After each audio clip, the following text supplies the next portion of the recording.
El Dharma causal es imperfecto, inconsistente, efímero y ha sido adulterado.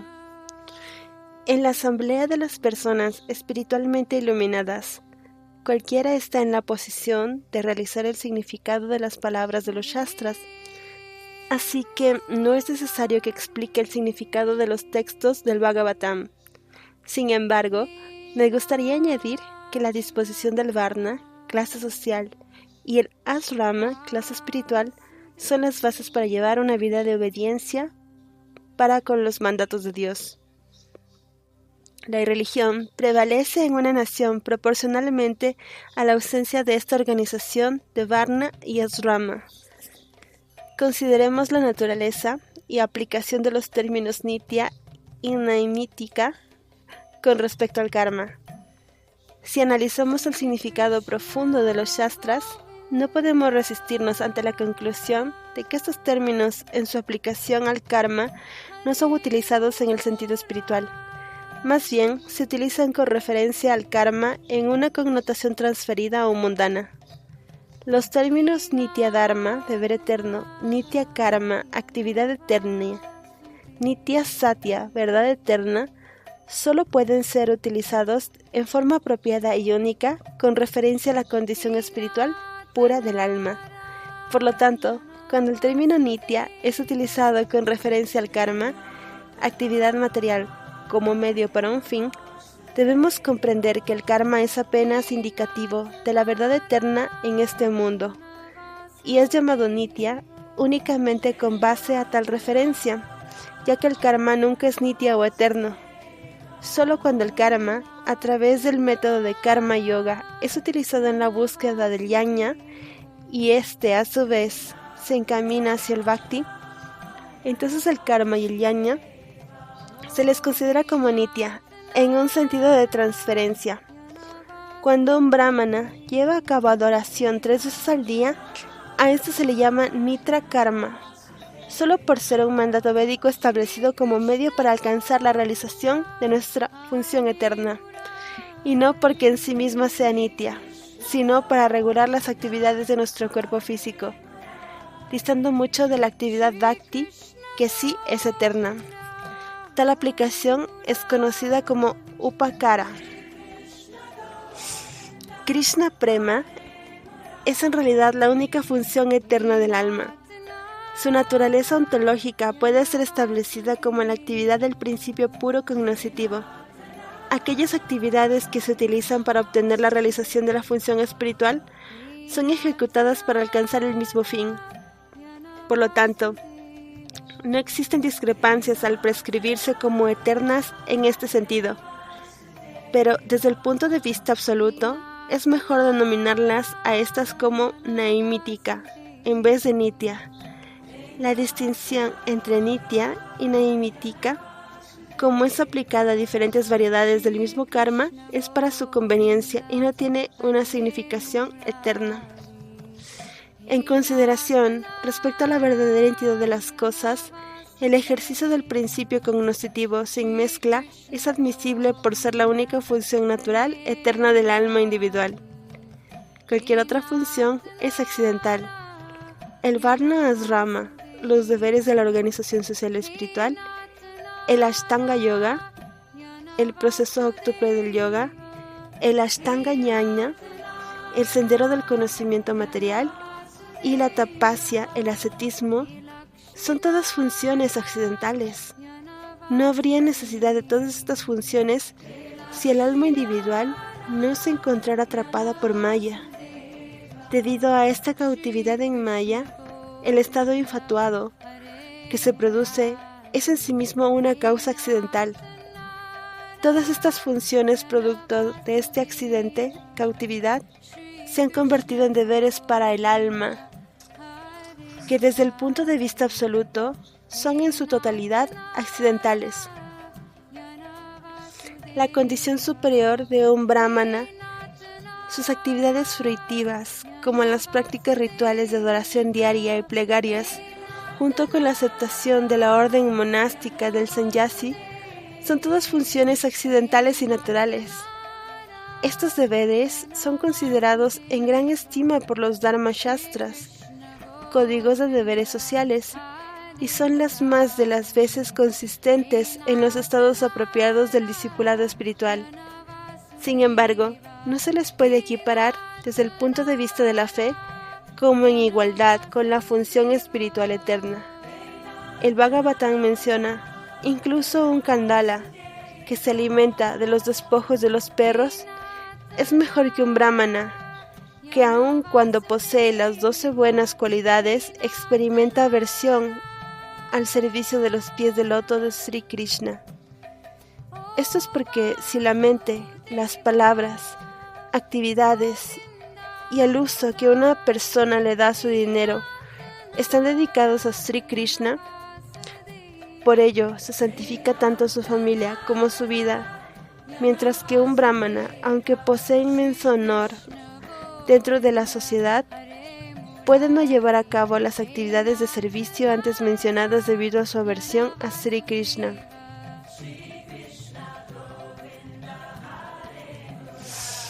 Un brahmana se distingue por encima de las otras órdenes por poseer las siguientes 12 buenas cualidades, las cuales son la veracidad, el control de los sentidos, la austeridad, la ausencia de malicia, la paciencia, la carencia de envidia, el ofrecimiento de sacrificios y de caridad, constancia, estudio de los Vedas y la ejecución de trabajos piadosos solemnes. Un brahmana que posee estas 12 cualidades ciertamente atrae la reverencia de todas las personas en este mundo. Pero sin importar que posea todas estas cualidades, si sucede que no tiene una aptitud devocional por Sri Krishna, el todo atractivo Señor Supremo, entonces incluso a un comedor de perros o chándala se le debe considerar superior a él en todo sentido, si es que posee la inclinación para servir a Sri Krishna. El verdadero significado de este sloka establece que sin importar el nacimiento de una persona dentro de una familia chándala, si ésta se dedica al cultivo de su naturaleza espiritual, la cual es la función eterna de todas las almas puras o jivas, a través de la purificación obtenida con la constante asociación de los sadhus, por esto se le considera superior a un brahmana, que aun cuando haya nacido en una familia piadosa, asidua, practicante de las funciones accidentales prescritas, no practica la función eterna de cultivar su naturaleza espiritual pura.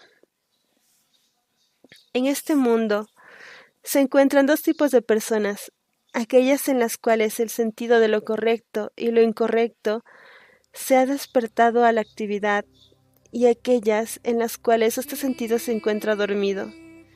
Se puede decir que el mundo está casi lleno de estas últimas en la clase. Las personas cuyo juicio ético se encuentra dormido consideran que la adoración diaria y las plegarias, que son deberes apropiados para los que poseen la disposición de los brahmanas, es también, entre otras funciones, la más elevada que ejecutan este tipo de personas. Las personas en las cuales el sentido moral se ha despertado en forma apropiada hasta el estado de actividad son también conocidas como Vaishnavas. La conducta de los Vaishnavas debe presentar necesariamente puntos de diferencia con la conducta de las personas cuyo sentido acerca de lo correcto y lo incorrecto se encuentra dormido. Pero aun cuando la conducta de los Vaishnavas es diferente, esta no se opone al espíritu de las reglas establecidas para guiar a las personas que poseen un sentido ético dormido. Smarta, el espíritu que alienta las regulaciones de los shastras, es el mismo en cada caso. Las personas cuyo sentido moral se encuentra dormido están sujetas a permanecer confinadas en una porción particular de las provisiones elementales de los shastras. Las personas que poseen un sentido moral activo extienden su amigable bienvenida al espíritu de los shastras. No existe ninguna diferencia en cuanto al espíritu, a pesar de la diferencia en los actos. Para las personas que son elegibles, la conducta de las personas poseedoras de una conciencia despierta les parece estar en oposición con la conducta de las personas en general, mas es un hecho que el significado encubierto incluso de tales aparentemente diferentes conductas es uno y lo mismo. A juicio de las personas que poseen las facultades éticas despiertas en forma apropiada, es correcto enseñar la función accidental a las personas en general, pero la función temporal es sin embargo verdaderamente imperfecta y adulterada, con ingredientes inconsistentes que no permanecen. La función accidental no atenta a la cultura dirigida por nuestras propias naturaleza espiritual, y será siempre aceptada en sus formas compatibles con la cultura espiritual. Así, tal función se considera como un medio para alcanzar como fin a la apropiada cultura espiritual. Claro que los medios dejan de ser seguidos cuando se alcanzan los fines. Por esta razón, los medios en sí mismos no se consideran como completos. Los medios son únicamente una sección aparte de la verdad de la cosa, que es el fin. Por lo tanto, la función accidental nunca puede ser perfecta. Por ejemplo, los deberes diarios de adoración y plegarias que efectúa un brahmana son temporales y dependientes de la observancia de las reglas apropiadas, y precisamente de la misma forma en que lleva a cabo sus otros deberes seculares. Tales actividades no proceden de su disposición natural y espiritual. Después de que la persona se acostumbra al curso de tales actividades reguladas por un amplio periodo y llega a sentir un gusto por la cultura espiritual dirigida en la forma de cantar el nombre de Sri Hari, purificando su mente a través de la asociación activa con devotos puros, los deberes de diaria adoración y plegarias en la forma de ocupaciones seculares ya no son necesarios. La ejecución del canto del nombre de Sri Hari es la cultura espiritual más completa. El llevar a cabo la adoración y las plegarias prescritas en forma periódica es el único medio para alcanzar el fin antes mencionado. Tales actividades nunca alcanzan las características de una actividad completa. La función accidental se encuentra adulterada con factores indeseables. Sin embargo, es un hecho que ésta merece ser estimada por apuntar hacia el verdadero fin. El principio espiritual es el único consistente. La materia y su asociación son inconsistentes para el alma individual. La función accidental contiene una gran porción del principio material. Tal función trae consigo una profusión de resultados irrelevantes que atrapan el alma entre ellos. Por ejemplo, es ciertamente algo bueno para un brahmana el que adore a Dios, pero un falso egoísmo en la forma de creencias como yo soy un brahmana y otras almas son inferiores a mí, pueden acarrear consecuencias indeseables para su adoración. Similarmente, un subproducto objetable de la función del sendero óctuplo del yoga, que comúnmente es llamado vibhuti, poderes místicos, es extremadamente dañino para el alma individual. Bhukti, disfrute mundano, y mukti, liberación, son compañeros inevitables de la función accidental. Una persona puede salvarse de las ataduras de esos falsos enemigos si tiene la oportunidad de alcanzar la función espiritual apropiada, la cual es objeto fundamental de tales actividades. Pero debemos tener presente que dentro de la función accidental respecto al verdadero propósito del alma individual, el factor indeseable es preponderante. La función accidental es intermitente, no permanece en todas las ocasiones y en todas las condiciones de la jiva. Por ejemplo, el brahman de un brahmana, el kshatra de un kshatriya, son accidentes. Estos desaparecen tan pronto su causa termina. Una persona puede nacer como un chándala sin importar que en su nacimiento previo lo hiciera en una familia brahmínica. En su segunda vida, la función accidental correspondiente al Varna como Brahmana ya no es más su función apropiada o Swadharma, deberes propios. El término Swadharma, utilizado con referencia a la función accidental, tiene también un significado de transferencia. Después de cada nacimiento, la función apropiada y específica, o Swadharma, sufre un cambio. Pero la función eterna de la jiva nunca cambia en ningún nacimiento. Solo la eterna función es verdaderamente el Swadharma de la jiva, y la función accidental es temporal. Por lo tanto, cuando tú preguntas ¿qué es la religión Vaishnava o cuál es la función de un Vaishnava?, la respuesta es que la función de un Vaishnava o la religión Vaishnava es la eterna función de la jiva. Ella, en su estado libre de las ataduras de la energía material, practica el amor a Sri Krishna en su forma espiritual pura. La jiva, al despertar a su función apropiada en el estado condicionado, acepta agradecida cada forma que obtiene como entidad material, junto con las relaciones mundanas que la conducen a su cultivo espiritual, y rechaza aquellas que van en detrimento de la misma.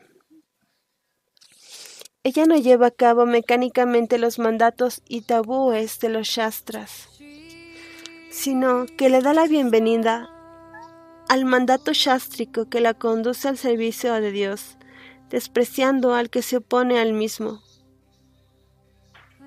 La actitud de un Vaishnava respecto a las prohibiciones de los Shastras es también exactamente la misma. El Vaishnava es la única verdadera entidad y la esencia de toda la bondad en el mundo, y por eso el mejor amigo de éste, así como la única fuente de bienestar para él. Con toda humildad, te he planteado lo que puedo decir ante los Vaishnavas reunidos aquí hoy. Imploro sinceramente su bondadoso perdón para todas mis ofensas. Al concluir su discurso, Vaishnava Dasa ofreció sus reverencias respetuosas a la asamblea de los Vaishnavas. Acto seguido volvió a su asiento, que se encontraba al fondo, mientras todos los devotos conmovidos y con lágrimas en los ojos se le agradecieron unánimemente. Los bosques de Sri Godruma también respondieron con la ofrenda de su gratitud. El brahmana que había presentado la pregunta y que era un cantante consumado, pudo también percibir la verdad más profunda en el curso de la exposición, aunque experimentara a su vez cierto grado de duda respecto a algunos de sus puntos. Sin embargo, la semilla de la firme convicción acerca de la veracidad respecto a la religión Vaishnava, implantada en su corazón, fue rápidamente vigorizada en forma vital, por lo que había escuchado. A continuación, y con las manos juntas, el brahmana dijo: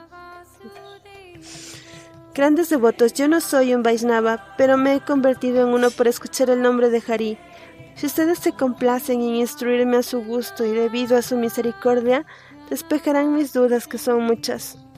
Sri Premadasa Babaji Maharaj dio su agraciada respuesta. Te pido que te asocies para tu conveniencia con Srimad Vaishnava Dasa. Él es muy versado en todos los Shastras. Tras recibir la orden de Sannyasi, residió en Benares después de estudiar profundamente el Vedanta Shastra. El querido Señor de nuestras vidas, Sri Krishna Chaitanya, al manifestar su inconmensurable misericordia, le ha traído aquí a Navadvipa. Ahora se ha vuelto muy versado en los principios de la religión Vaishnava, desarrollando un profundo amor por el Sri Harinama.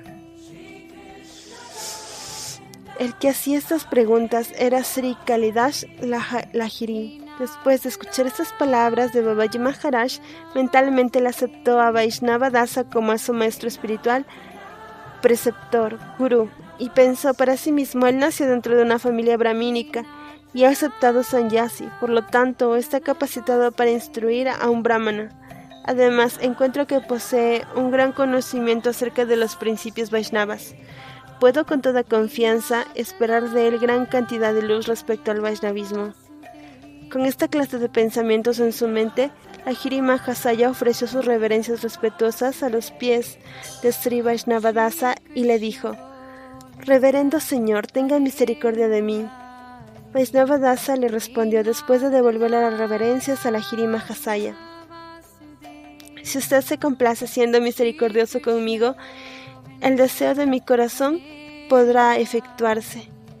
En el transcurso del atardecer de la noche, todas las personas reunidas ese día partieron a sus respectivos hogares. El lugar en donde la Jiri Mahasaya vivía se encontraba oculto en un lugar apartado de la aldea. Era también una arboleda, Kunya, cuyo centro estaba ocupado por un huerto de Madhavis y una plataforma para Sri Vrindadevi Tulasi. Su casa constaba solo de 2 cuartos uno junto al otro. El patio se encontraba delimitado por plantas de sita, un árbol de vela y otro de nim, aunados con plantas florales, le daban cierto encanto al bosquecillo. Madhavadasa Babaji era el vicario Adhikari de Kunya. Este Babaji al principio había sido en verdad una buena alma, pero su naturaleza Vaishnava había sufrido un gran deterioro debido a los efectos negativos de malas asociaciones. Sus prácticas devocionales se habían visto grandemente impedidas a causa de sus vicios contraídos por las compañías equivocadas. Asimismo, la intolerante comodidad en su forma de vivir le trajo dificultades monetarias que le impedían desahogar sus gastos. Solía practicar la mendicidad indiscriminada, prohibido por las escrituras, y alquilaba uno de sus cuartos para tener más dinero. La Jiri Mahasaya era el inquilino que le arrendaba. El sueño de la Jiri Mahasaya fue interrumpido en medio de la noche por la ponderación que hacía acerca del discurso de Vaishnavadasa, cuando un sonido se escuchó en el patio del bosquecillo. Al salir de su cuarto, la Jiri Mahasaya se encontró a Madhavadasa hablando con una mujer en el patio.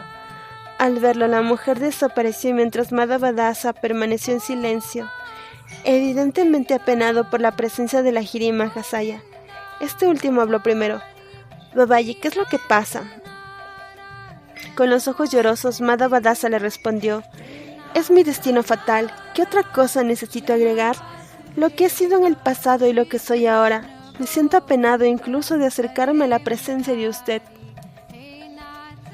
La Jiri Mahasaya dijo: puede entender su posición si tan solo me establece los hechos del asunto. Madhavadasa dijo: la mujer que acaba usted de ver era mi esposa durante mi vida de casado.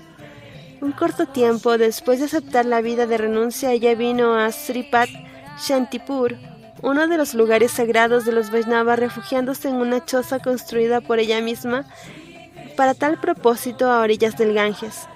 Muchos días pasaron de esta manera.